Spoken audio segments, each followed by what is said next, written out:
Hi, this is Nick Garner for Sports Talk for Kids, and I'm here with Jordan Romero. Jordan recently became the youngest person to climb to the summit of Mount Everest. That is only part of his ultimate goal, climbing the highest mountains on all 7 continents. What makes you want to climb the highest peaks on all 7 continents? It was the art of inspiration that inspired me. It was a mural of the 7 summits in my elementary school, and I was in the 4th grade at this time when I discovered it. I just took the goals seriously. I imagined myself on top of each one of those mountains, did my research, and then my dad picked me up from school and I said, "Dad, why don't we climb the 7 summits?" How did your mom and dad react to that? They knew that I could do it as long as I stayed committed to it. Team Jordan is me, my dad, and my stepmom, Karen. Karen right here, she basically climbed Everest twice, running up and down and filming most of it. On your website, you said there were 8 peaks. What did you mean by that? Yeah, there's 8 peaks. There's one extra mountain, which they think is on the same plate as Australia and Indonesia's Mount Karsten's Pyramid on the island of Papua.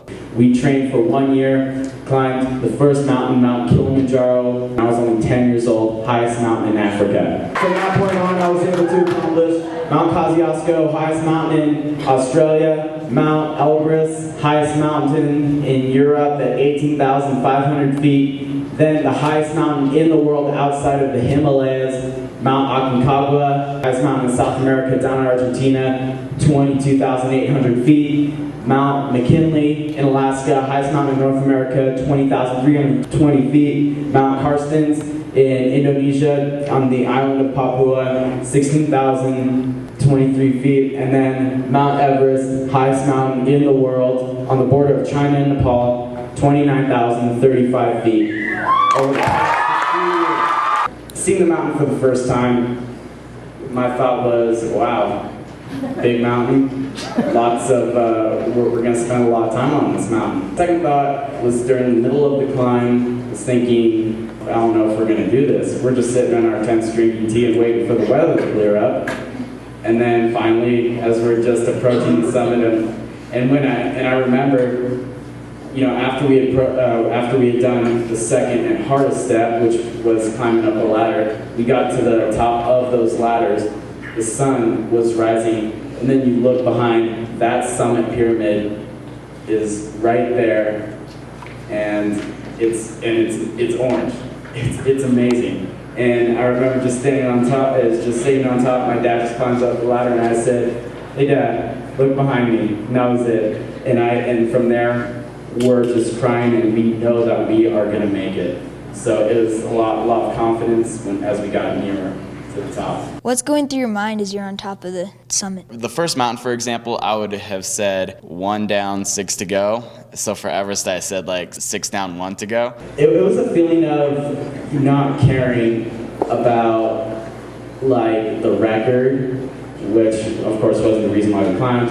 The record was one thing, didn't care about that. We're the first family as well to stand on top of Mount Everest. That was a great thing too. And then there's that sense of accomplishment, but the biggest feeling for me was actually standing and touching the top of the world. I'll never forget it for the rest of my life. The oxygen was definitely a challenge. You know, that was the first time we had ever used oxygen up there, because up past that 8,000 meter point is what's known as the death zone, where the human can't survive for more than a few days up there. So we go up right at that weather window, which only happens twice a year on Everest, is when that jet stream just dies down, and it's where everybody just charges up for the summit. What's the scariest thing about climbing a mountain?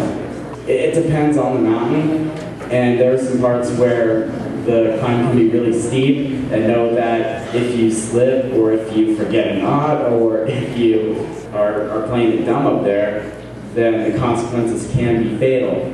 I may not have been scared, I just have been cautious. It's just about being safe up there. Unfortunately, 4 dead bodies on the way up, and it just gives you a reminder to stay on top of your game and to climb smart.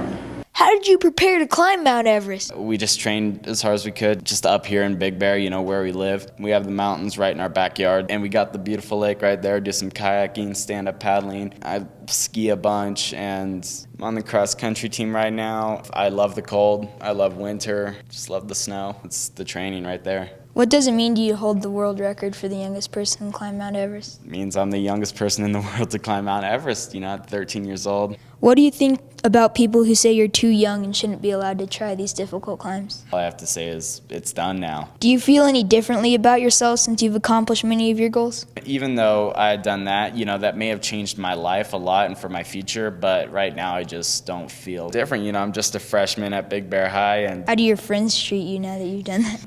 every once in a while they're like, that's the kid that climbed Everest, and you wouldn't believe it. Once we got back, it was just really crazy and everyone was all over me, and now it's just like, it's mellowed down now, so it's all good. What did it feel like to stand not only on top of the world, but to do it with your dad? To do it with my dad was a big part of the climb. He's a great coach, What was your mom's reaction when you called her from the top of Mount Everest? Up there when I called her and I said, Mom, it's your son calling from the top of the world, I could just hear craziness over the other line. She and her friends were at home just watching me and tracking me on the dot. I could hear her crying over the other line, so that was good. When you reached the ground in Nepal, what was the reaction of the people who lived there? Oh man, when we got back to Kathmandu, I was basically famous throughout the whole city. It was crazy, and the people of Nepal, they really supported it, such as our Sherpas who guided us. They didn't comment on my age. They knew I could do it, and it was great. Of all the places you've traveled, what was your favorite one? Papua New Guinea was definitely an amazing experience down in Indonesia. It's really cool down there. It's very exotic. You have a book out called The Boy Who Conquered Everest by Catherine Blanc. What was it like writing a book? It was great. Catherine is such a great person to write with. What age group is your book aimed for? Everyone. The book's specific message is just for kids to find and climb their own Everest. The book really inspires and teaches a lot. With the last mountain that I have to do, there's Mount Vinson Massif, the highest mountain in Antarctica, and that's 16,067 feet. When do you plan to do that? That will be this coming January in 2011.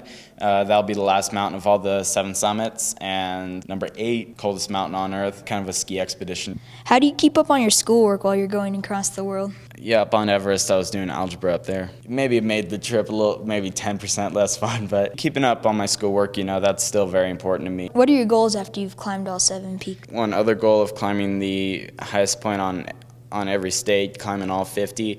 So far, we've only done 4. How do you think your experiences and accomplishments can be used to motivate other young people? I have a great time speaking to students all across the country and sometimes around the world. Every kid that I inspire and is one step closer for my real goal is to inspire kids to get up off the couch and just get outside. I do think about that, being home on a Friday night or just chilling out. But, I'm loving and enjoying every minute of my life right now and just couldn't ask for anything better. So it's awesome. Now I want you all to just please close your eyes right now. Find your Everest. Find how you're going to climb it. Find how you're going to reach the summit of it. It could be anything. It could be anything. If you surround yourself with the people who are willing and able to support you, you can do it. And I want you all to think very thoroughly and deeply and how you are going to reach that summit of your Everest. Now I want you all to just take one small step forward. Congratulations, you are now one step closer to your goals and dreams. I applaud you for that. Thank you guys. Find your Everest. For most people, climbing life's highest mountain is just a metaphor. But for Jordan Romero, it's reality. His mountains are over 20,000 feet high, but that hasn't stopped him, and he'll continue to climb to even greater heights. Thanks for joining me, Jordan, and good luck on Vinson Massif. Thank you very much. This is Nick Garner for Sports Talk for Kids. Hey kids, let's talk sports.